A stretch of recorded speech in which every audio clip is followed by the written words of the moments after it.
कक्षा plus classes में एक बार फिर आपका स्वागत है। इस बोर्ड के ऊपर हमें कुछ दिखाई दे रहा है और बड़ा ही इंटरेस्टिंग एक टॉपिक है। यहाँ पर हम बात करने वाले हैं आज शिक्षा की व्यवस्थाएं। देखो बच्चों, जब प्रारंभिक समय से शिक्षा हमारे समाज की एक मूल अवधारणा रही है और उस मूल अवधारणा में क्या हुआ है, समय समय पर परिवर्तन आता गया है।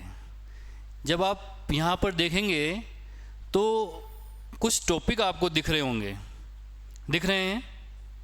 उसमें क्या दिख रहा है आपको?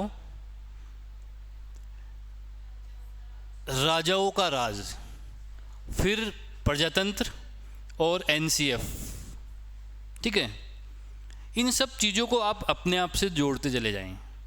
पहली क्लास में भी हमने ये कहा था, क्या कहा था कि शिक्षा मनोविज्ञान एक ऐसा विषय है जिसको समझने के लिए हमें उसको अपने आप से जोड़ना है।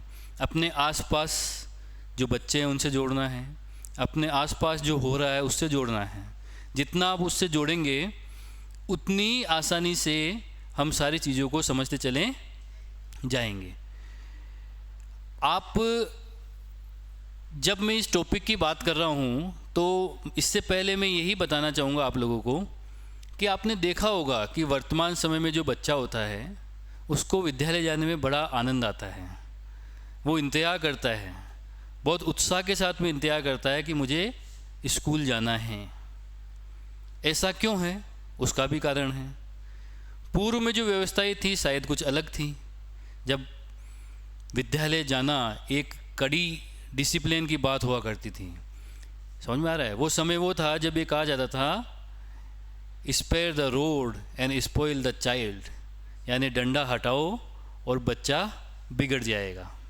एक समय ये था जब ये कहा जाता था कि जब तक डंडा है हाथ में जब तक ही बच्चा सुधरा हुआ है, और जैसे ही आपने डंडा हटाया, कहने का मतलब जब तक आपने कठोरता रखी है बच्चा सही दिशा में जाएगा, और आपने कठोरता हटाई और बच्चा गलत दिशा में चला जाएगा।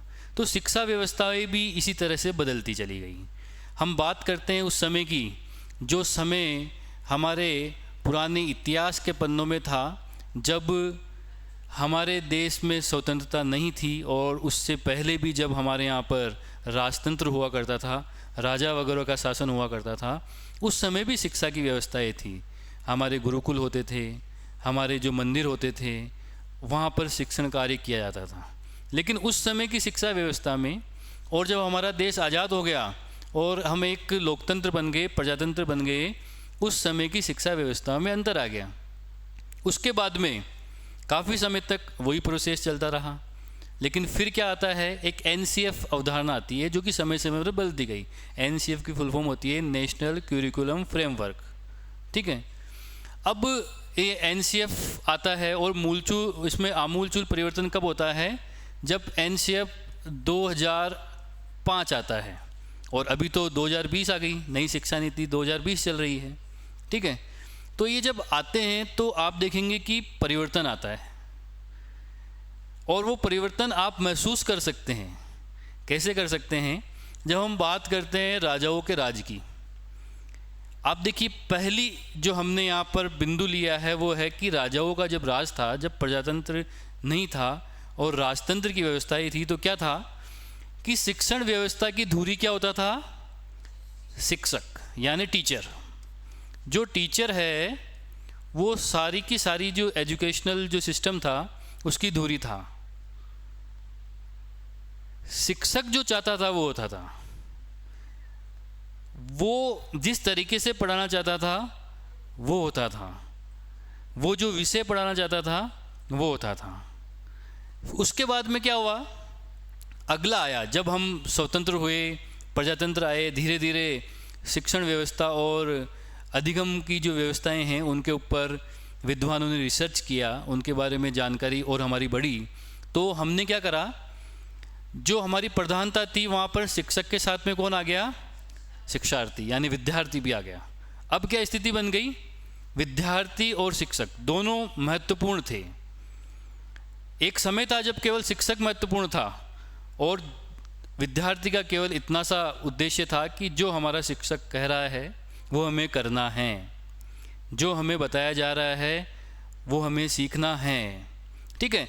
लेकिन जब प्रजातांत्रिक व्यवस्थाएं हमारे पास में आती है तो आप देखेंगे कि प्रजातांत्रिक व्यवस्था में शिक्षक के साथ में जो शिक्षार्थी है, यानी टीचर के साथ में हमारा जो स्टूडेंट है, अब वो क्या हो गया, वो भी महत्वपूर्ण हो गया, वो भी महत्वपूर्ण हो गया। लेकिन अभी भी शिक्षक है वहाँ पर, अभी भी टीचर है, टीचर का रोल बड़ा ही महत्वपूर्ण है।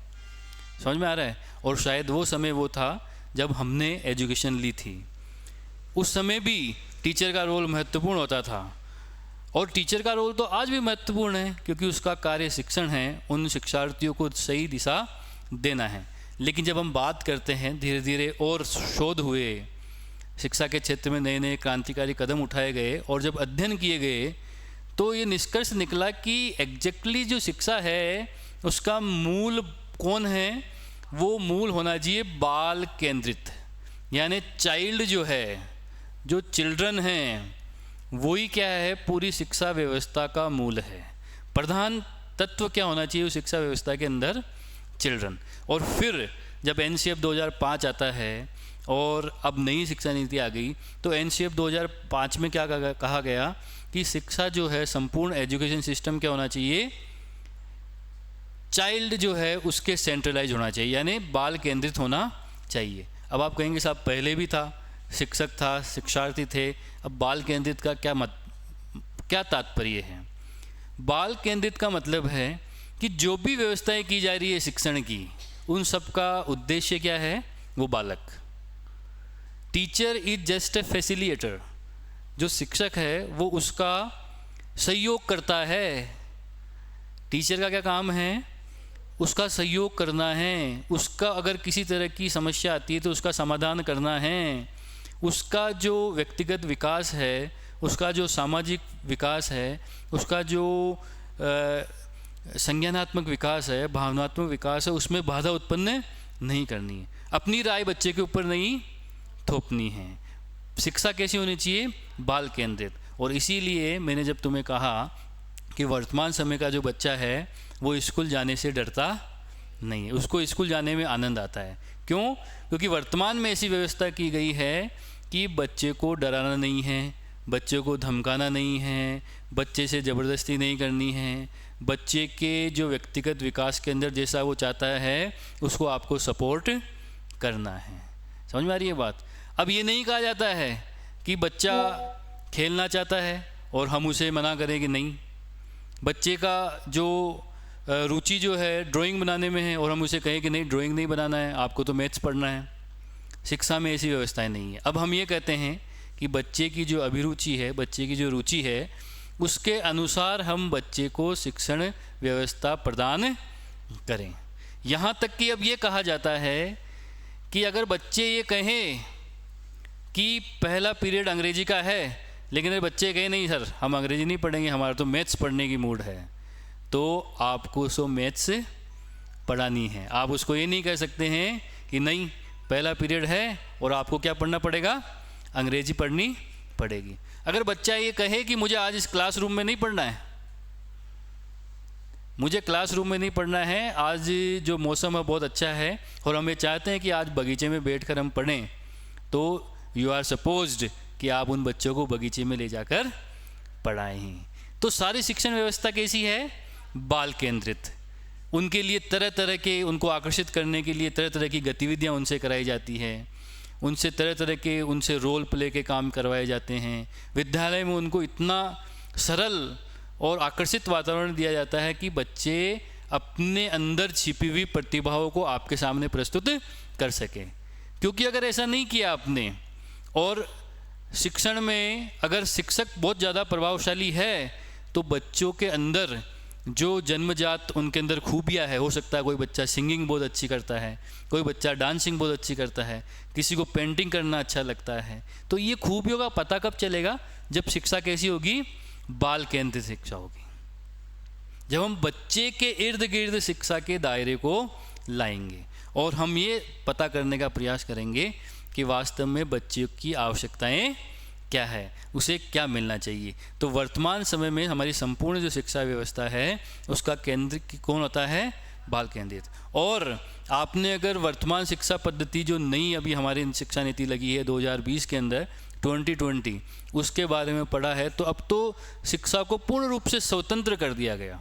एक समय था जब ये स्थितियाँ बन रही थी कि कोई बच्चा मैथ्स पढ़ना चाहता है, फिजिक्स पढ़ना चाहता है, लेकिन वो हिस्ट्री भी पढ़ना चाहता है, तो वो पढ़ सकता था क्या?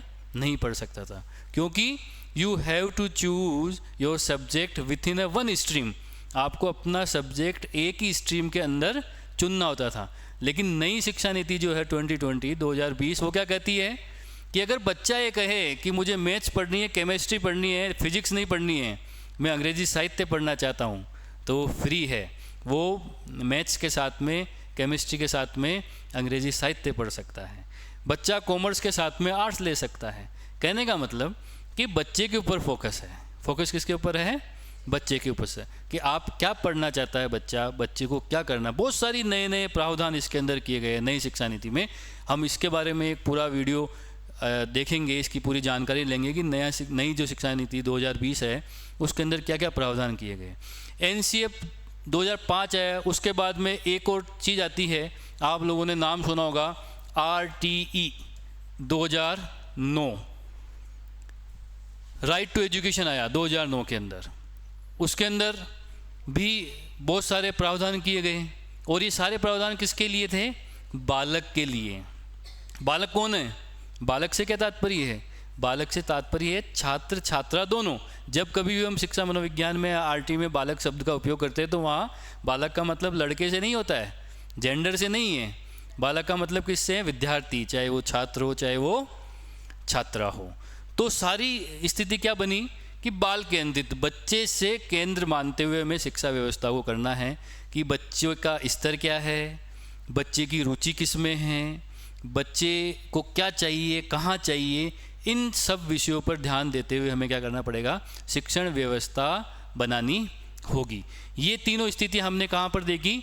ये तो है राजतंत्र की, ये उसके बाद में जब प्रजातांत्रिक व्यवस्थाएं हमारी प्रारंभ हुई और जब NCF और RT हमारा लागू हुआ, उसके बाद में परिस्थितियाँ क्या बनती है। इसी के अंदर हम बात कर रहे थे प्रजातंत्र की, हम बात कर रहे थे राजतंत्र की। तो आप देखेंगे जब हम राजतंत्र की बात करेंगे तो हमने जैसा कि डिस्कस किया कि जो शिक्षक था उसका पढ़ाने का तरीका क्या होता था? एक ध्रुवीय। वो समय वो था जब वन वे चलता था, है ना। Students are not supposed to raise the questions, कि स्टूडेंट से ये सपोज नहीं किया जाता था कि वो बार बार प्रश्न पूछें। अगर बार बार प्रश्न पूछता था तो ये माना जाता था कि जो विद्यार्थी है वो डिसिप्लिन में नहीं है, ये क्लास को डिस्टर्ब करना चाह रहा है। उनके प्रश्नों को दबाया जाता था और क्या कहा जाता था? एक आदर्श क्लास कौन सी मानी जाती थी? जिस क्लास के अंदर सारे विद्यार्थी चुपचाप बैठे हुए हैं, पिन ड्रॉप साइलेंस है, और जो शिक्षक है वो वन वे, केवल एक ही तरीके से पढ़ाया जा रहा है और बाकी सब श्रोता बनकर आराम से उसको सुन रहे हैं। उसको क्या माना जाता था? एक आदर्श क्लास मानी जाती थी। कुछ साल पहले CTET के अंदर एक प्रश्न भी आया था इस तरह का कि एक पेरेंट विद्यालय में जाता है और देखता है कि उसके बच्चे की क्लास के अंदर जो शिक्षक है वो तो बैठा हुआ है और सारे विद्यार्थी कुछ छोटे छोटे समूह बनाकर एक दूसरे से वार्तालाप कर रहे हैं। तो उसे क्या करना चाहिए? क्या उसको टीचर को टोकना चाहिए? क्या प्रधानाचार्य को जाकर, प्रिंसिपल को जाकर इसकी शिकायत करनी चाहिए, या उसको कुछ नहीं करते हुए जो है अपने घर चला जाना चाहिए? तो अगर किसी को इस स्वतंत्र शिक्षा व्यवस्था की जानकारी नहीं है तो उसका उत्तर क्या दे सकता है? वो या तो ये दे सकता है कि आप शिक्षक को टोकें कि भाई क्लास में अनुशासन नहीं है, या वो प्रिंसिपल को जाकर शिकायत करें कि भाई विद्यार्थी जो है वो क्या नहीं कर रहे हैं, शिक्षक जो है विद्यार्थियों के ऊपर ध्यान नहीं दे रहा है। लेकिन जिसको ये पता है, क्योंकि उसमें क्या जोड़ा उन्होंने कि छोटे छोटे समूह में बैठकर कुछ चर्चाएं कर रहे हैं, तो जिसको ये पता है कि स्वतंत्र शिक्षा से हमारा क्या तात्पर्य है कि जो टीचर है इज जस्ट अ फैसिलिटेटर, वो क्या है? सुगम करता है शिक्षण को और शिक्षार्थी के बीच की जो कड़ी है वो, और उनको सुगमकर्ता के रूप में काम करता है। आज क्या आपसे अपेक्षाएं की जाती है एक शिक्षक से, कि शिक्षक क्या करे कि बच्चों के बीच में किसी विषय को उठाएं और बच्चों का उसका प्रासंगिक प्रस्तावना प्रस्तुत करें, और उसके बाद में विद्यार्थी एक दूसरे से चर्चाएं कर या विविध माध्यमों के माध्यम से, चाहे किताब हो चाहे इंटरनेट हो, उस विषय पर अपनी जानकारी बनाएं, एक दूसरे से चर्चा करें। तो कहने का मतलब शिक्षा को क्या कर दिया गया, स्वतंत्र। और ये समय क्या था, वो समय था जहाँ पर शिक्षण कार्य वन वे। और आज भी जो इन चीज़ों को नहीं समझते उनको ये लगता है कि शिक्षण क्या होता है, वन वे, कि 50 की क्लास चल रही है और शिक्षक जो है वो अध्यापन का कार्य कर रहा है, और जितनी क्लास के अंदर शांति है, चुप्पी है, इसका मतलब बहुत अच्छी क्लास चल रही है। लेकिन शिक्षण ये नहीं है। शिक्षण का मतलब होता है अंतःक्रिया। शिक्षण की जब परिभाषा हम पढ़ेंगे तो उसके अंदर क्या पढ़ेंगे, शिक्षण का क्या मतलब होता है, अंतःक्रिया। अंतःक्रिया क्या होता है, इंटरेक्शन, दो लोगों के बीच में क्रिया, वार्तालाप, समझ रहे हैं, उसको क्या बोलते हैं, शिक्षण। नहीं तो क्या हो जाता है वो, अनुदेशन। एक अगला टॉपिक आएगा, शिक्षण और अनुदेशन में क्या अंतर होता है। अनुदेशन क्या होता है, उसके अंदर अंतःक्रिया नहीं होती है, समझ रहे हो। अगर हम जाकर घर पर हमारे मोबाइल के अंदर किसी विषय से संबंधित कोई ज्ञान प्राप्त कर रहे हैं, वो क्या है, अनुदेशन। क्यों है, क्योंकि उस समय आप उससे अंतःक्रिया नहीं कर सकते हैं। If you have some question in your mind, can you ask, क्या आप पूछ सकते हैं उससे, पूछ सकते हैं, नहीं पूछ सकते हैं। तो वो क्या है, अनुदेशन। शिक्षण क्या है, जो हम अंतःक्रिया करते हैं, जब विद्यार्थी के बीच में और शिक्षक के बीच में अंतःक्रिया होती है, एक दूसरे से वो सीखते हैं, पूछते हैं, प्रश्न खड़े करते हैं, हमारा एक दूसरे से ज्ञान को साझा करते हैं, तो उसको बोलते हैं अंतःक्रिया। समझ में आ रहा है। तो ये वो समय था, उस समय एक ध्रुवीय यानी वन वे, कि क्या करना है, शिक्षक पढ़ा रहा है और विद्यार्थी उसको सुन रहे हैं, ठीक है। उसके बाद में क्या आया, जब हम प्रजातांत्रिक समय की बात करते हैं, बीच के समय की बात करते हैं, तो शिक्षा कैसी हो गई, टू वे यानी द्विध्रुवीय अंतःक्रिया। यहाँ पर क्या प्रारंभ हो गई, अंतःक्रिया प्रारंभ हो गई, ठीक है, अंतःक्रिया प्रारंभ हो गई। अब ऐसा माना गया, सपोज्ड, ऐसा किया गया, हालांकि हुआ था या नहीं हुआ था, आई कांट से दैट कि ऐसा होता था, है ना। लेकिन इस समय क्या माना गया था कि अब शिक्षण कार्य कैसा है, द्विध्रुवीय, ठीक है। और इसमें क्या करना है कि जो शिक्षक है, टीचर है, और जो स्टूडेंट है, उसके बीच में क्या हो रही है, अंतःक्रिया हो रही है। इसका मतलब अब जो शिक्षण है उसको पहले की बजाय थोड़ा स्वतंत्र कर दिया गया।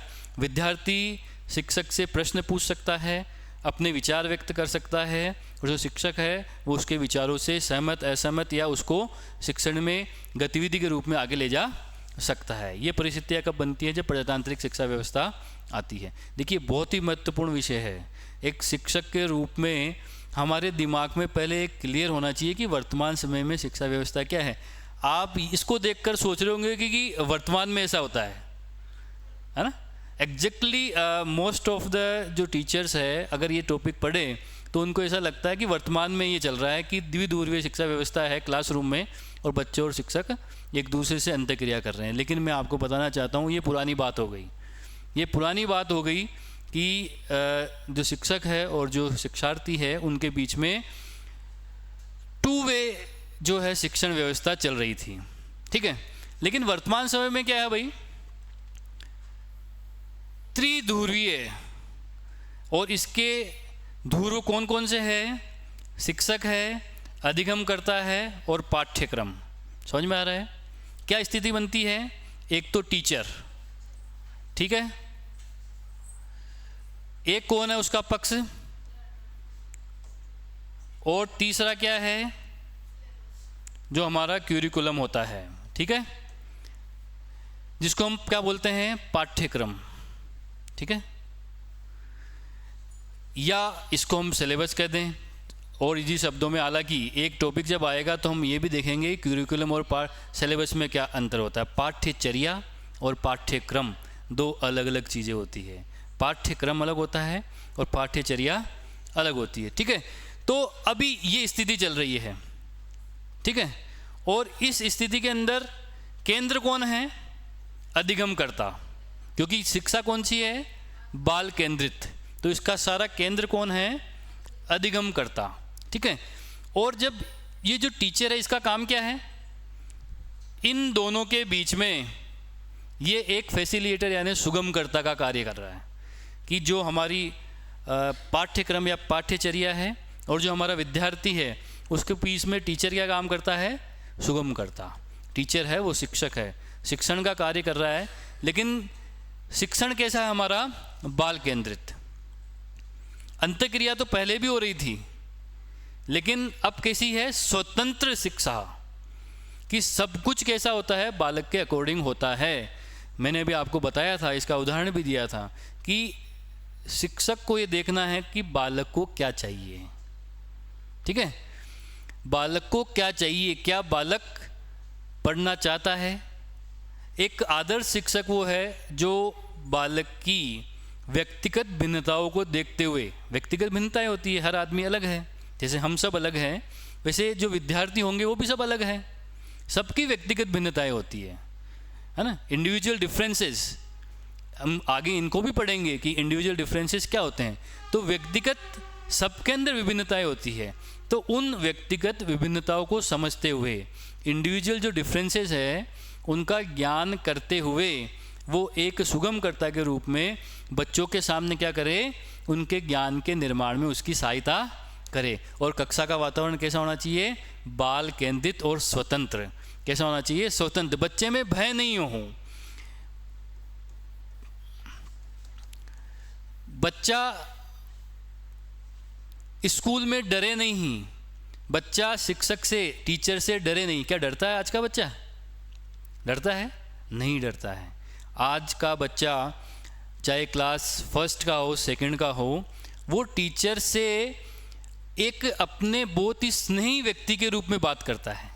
वो उनसे डरता नहीं है, टीचर उसको डराता नहीं है, उसको मारता नहीं है, डांटता नहीं है, पीटता नहीं है, क्योंकि ये सब चीज़ें अगर वो करेगा तो दोनों के बीच में सरलीकरण की अवस्था कभी नहीं आएगी। फिर क्या हो जाएगा? ये अवस्था आ जाएगी। जब डर बीच में आ जाएगा तो अवस्था कौन सी आ जाएगी? ये। और जब डर बीच में से हट जाएगा तो शिक्षण कैसा हो जाएगा? बाल केंद्रित। अब बच्चा अपनी बात बता सकता है, वो अपने प्रश्न शिक्षक से पूछ सकता है। ठीक है, वो अपने समाधान वहाँ से ले सकता है, टीचर उसकी काउंसलिंग कर सकता है। टीचर बच्चे और माता पिता के रूप बीच में भी एक कड़ी बन सकता है कि किस तरह की समस्या है, उनका समाधान कैसे किया जाए। और बच्चे के अंदर जो छिपे हुए उसके व्यक्तिगत गुण हैं, देखिए जब बच्चे का जन्म होता है तो वो कुछ गुण लेकर आता है बेटा, निश्चित रूप से लेकर आता है। क्यों? और वो गुण कौन से होते हैं? जो उसके पैतृक गुण होते हैं, जो उसको माँ बाप से मिलते हैं, उनको हम बोलते हैं जन्मजात गुण। उसकी जन्मजात प्रवृत्तियाँ और जन्मजात गुण। ठीक है, और कुछ ऐसे होते हैं जो अर्जित करता है। ठीक है, कुछ तो जन्मजात होते हैं और कुछ अर्जित करता है। समझ में आ रहा है? अब आप कहेंगे कि वो कैसे होंगे, क्योंकि वो दिखते तो है नहीं। गुण ऐसे होते हैं जो दिखते नहीं हैं, लेकिन तुम्हारी आवाज़ तो तुम्हें समझ में आती है ना। सबकी आवाज़ अलग अलग होती है, जन्मजात होती है। ठीक है, हो सकता है कि हमारी लंबाई आपको समझ में आ जाए, क्योंकि अगर आपके माता पिता की लंबाई अच्छी है तो जो बच्चा होगा उसकी लंबाई भी अच्छी होगी। तो कुछ गुण जन्मजात है, वैसे ही उसकी मानसिक क्षमताओं में भी जन्मजात गुण वो लेकर आता है। ठीक है, हो सकता है कि कोई अच्छी आवाज़ लेकर आया, किसी की जो क्रियात्मक पक्ष है, डांस करना, खेलना, कूदना, ये चीज़ों में बहुत वो एक्सपर्ट है। ठीक है, और हो सकता है कोई संज्ञानात्मक मजबूत हो, उसका दिमाग बहुत अच्छा है। और कोई बच्चा ऐसा है जिसमें ये सारे गुण हो, सर्वांगीण विकास उसका हो रखा हो, तो ये जन्मजात गुण लेकर आता है। और जब उसको स्वतंत्र वातावरण मिलता है बच्चे को, और जब उसको सही दिशा मिलती है, तो उन गुणों का क्या होता है? विकास होता है। और फिर वो अर्जित करता है माहौल से, अपने आसपास के वातावरण से, अपने परिवार से वो अर्जन करना है। और इसीलिए कहा जाता है कि अगर बच्चे को स्वतंत्र वातावरण नहीं मिला तो उसकी जो क्रिएटिविटी है, सृजनात्मकता है, वो क्या हो जाती है? दब जाती है। अगर उसको व्यक्त करने का मौका नहीं मिल रहा है, उसके अंदर डर आ गया कि मैं ऐसा बोलूँगा तो मुझे कोई डांटेगा, तो क्या बच्चे का विकास होगा? नहीं होगा। इसलिए कहा जाता है कि छोटे बच्चों को हर बात पर टोकना नहीं चाहिए, क्योंकि जब आप उनको बार बार टोकेंगे तो छोटे बच्चे होंगे वो ये सोचेंगे कि शायद मैं कुछ गलत कर रहा हूँ और उनकी सृजनात्मकता रुक जाएगी। आप शायद माने या न माने, मनोविज्ञान ये कहता है कि जो बच्चा जितना ज़्यादा चंचल और जितना ज़्यादा चीज़ों के साथ में छेड़छाड़ करने का प्रयास करता है, तो आप सोचें कि उसकी सृजनात्मकता ज़्यादा है। आपने देखा होगा कुछ बच्चे ऐसे ही होते हैं, आप उसको कोई नई चीज़ लाकर देखें तो उसको खेलने से पहले उसके जितने भी पार्ट है उन एक एक पार्ट को वो चेक करेगा, वो उनको खोलने का प्रयास करेगा, कुछ नया करने का प्रयास करेगा। समझ रहे हैं? तो अगर हम नहीं जानते हैं कि मनोविज्ञान क्या होता है, बच्चे का विकास कैसा होता है, बाल विकास कैसा होता है, तो हम उसको रोकने का प्रयास करते हैं, उसे डांटते हैं। तो ऐसा करने से उस बच्चे की सृजनात्मकता पर बुरा प्रभाव पड़ सकता है।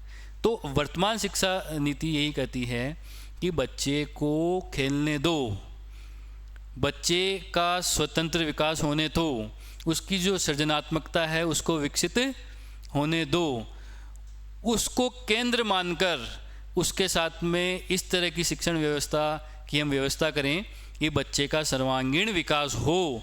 और सर्वांगीण विकास से हमारा क्या तात्पर्य होता है?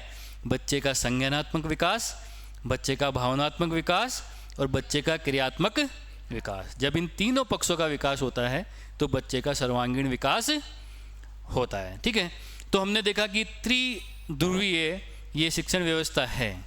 अब वातावरण कैसा रहेगा कक्षा का, हम बार बार इन सब बातों को डिस्कस कर रहे हैं कि जो ये राजतंत्र का समय था या राजाओं का समय था, वहाँ पर कैसा वातावरण रहेगा? मैंने अभी स्टार्टिंग में ही आपको कहा था, शांत, परतंत्र। आप परतंत्र हैं, तथ्यों को रटने पर बल, क्योंकि अंतक्रिया नहीं हो रही है।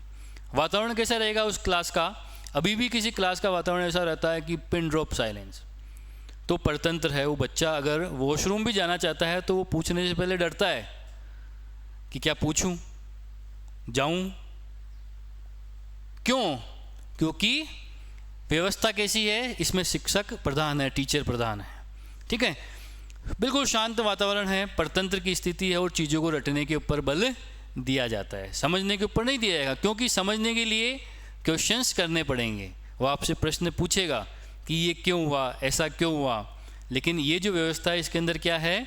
वन वे व्यवस्था है, एक ही वे से ज्ञान प्राप्त हो रहा है, आपको उसको रटने के ऊपर फोकस करना है और परतंत्र रहकर उस ज्ञान को सीखना है। लेकिन जब हम आगे बढ़ते हैं, प्रजातांत्रिक व्यवस्थाएं आती है, लोकतांत्रिक व्यवस्थाएं आती है, उनमें थोड़ा सुधार आता है। और सुधार आकर क्या स्थिति बनती है? प्रजातांत्रिक स्थिति बन जाती है। दोनों की स्थिति सक्रिय है, हम मानते हैं कि दोनों की स्थिति यहाँ पर सक्रिय है, बच्चा भी सक्रिय है और जो शिक्षक है वो भी सक्रिय है। दोनों एक दूसरे से अंतक्रिया कर रहे हैं, क्योंकि दोनों ने क्या किया? अंतक्रिया का कार्य किया, इंटरेक्शन का कार्य किया। तो दोनों यहाँ पर सक्रिय रूप से कार्य कर रहे हैं, हम इस चीज़ को यहाँ पर मानते हैं। लेकिन जो वर्तमान NCF 2005 के बाद में स्थितियाँ बनती है, वहाँ पर क्या स्थिति है कि कक्षा का वातावरण कैसा है? स्वतंत्र। आप देखिए, जो अभी की स्कूल से आप जाइए, जो अच्छी स्कूल्स में आप जाएंगे, स्कूल्स में जाएंगे तो छोटे बच्चे होते हैं, उनके क्लासरूम को आप देखिए। उनके क्लासरूम के चारों तरफ आप देखेंगे कि वार्डरोब्स लगी हुई है, उनके अंदर कलर्स भी पड़े हैं, वहाँ पर कलर बुक भी पड़ी है, तरह तरह की चीज़ें पड़ी है, बच्चे उनसे जा रहे हैं, खेल रहे हैं, सीख रहे हैं, नई नई क्रियाएँ कर रहे हैं। तो स्थितियाँ कैसी बनती है? स्वतंत्र स्थितियाँ, कि फ्री है, बच्चे के ऊपर कोई ऐसा बर्डन नहीं है कि आपको 3 घंटे बैठना ही है। और इसीलिए आज का बच्चा स्कूल जाने से डरता नहीं है, क्योंकि बाध्यता नहीं है। अगर बाध्यता होती कि प्रेयर के बाद में लंच तक आप क्लास से बाहर नहीं निकलेंगे, तो शायद हो सकता है कि बच्चा घर पर डरता कि मैं स्कूल जाऊंगा तो मुझे इतनी देर बैठना पड़ेगा। लेकिन बच्चा क्या है? स्वतंत्र है, शिक्षक से अपनी बात कर सकता है, अपने साथियों से अपनी बात कर सकता है। और कक्षा का माहौल क्या है? बिल्कुल सौहार्दपूर्ण है, स्वतंत्र वातावरण है और शिक्षण में स्वायत्ता है। शिक्षण में स्वायत्ता का मतलब क्या होता है? जो मैंने तुम्हें अभी बताया। शिक्षण में स्वायत्ता का मतलब है कि मुझे क्या सीखना है। मैं गया क्लास में, मैंने कहा कि today I am going to teach you tenses, और बच्चा कुछ बच्चे खड़े होकर कह देंगे सर हमारी आज इच्छा नहीं है, हम 10 से नहीं पढ़ना चाहते हैं। क्या पढ़ना चाहते हो? हमें एक पोम पढ़ा दो, आप पोएम पढ़ा दो आगे हमें। तो कैसा है वातावरण? स्वायत्ता है कि शिक्षण व्यवस्था जो है, शिक्षण का जो कार्य है वहाँ पर स्वायत्ता की स्थिति है। बच्चे फ्री हैं कि हमें आज क्या सीखना है, हम क्या सीखना चाहते हैं, कौन सा। मैंने तुम्हें बताया था कि स्थितियाँ यहाँ तक है कि वर्तमान समय में की शिक्षण व्यवस्था ये कहती है कि बच्चा अगर कहे कि आज हमें गणित नहीं पढ़नी है तो आप उसे गणित नहीं पढ़ाएं, आप उसे गणित नहीं पढ़ाएं। जब बच्चा तैयार हो तभी आप उसके साथ में उस विषय को पढ़ाएं, उसकी रुचि को देखकर आप उस कार्य को करें। उसके बाद में कैसी स्थितियाँ बनती है? परियोजना, अन्वेषण।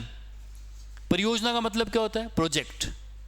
आपने देखा होगा आज के बच्चों को तरह तरह के प्रोजेक्ट दिए जाते हैं।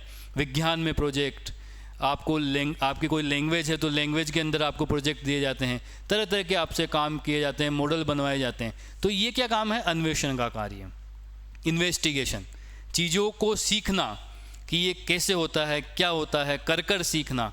तो ऐसी शिक्षण व्यवस्था वर्तमान समय में हमारी चल रही है। तो एक ये बहुत ही सुंदर सा टॉपिक था, और ये टॉपिक जब हम शिक्षा मनोविज्ञान की बात करते हैं, मेरा ये मानना है कि मनोविज्ञान रटने का विषय नहीं है, मनोविज्ञान समझने का विषय है।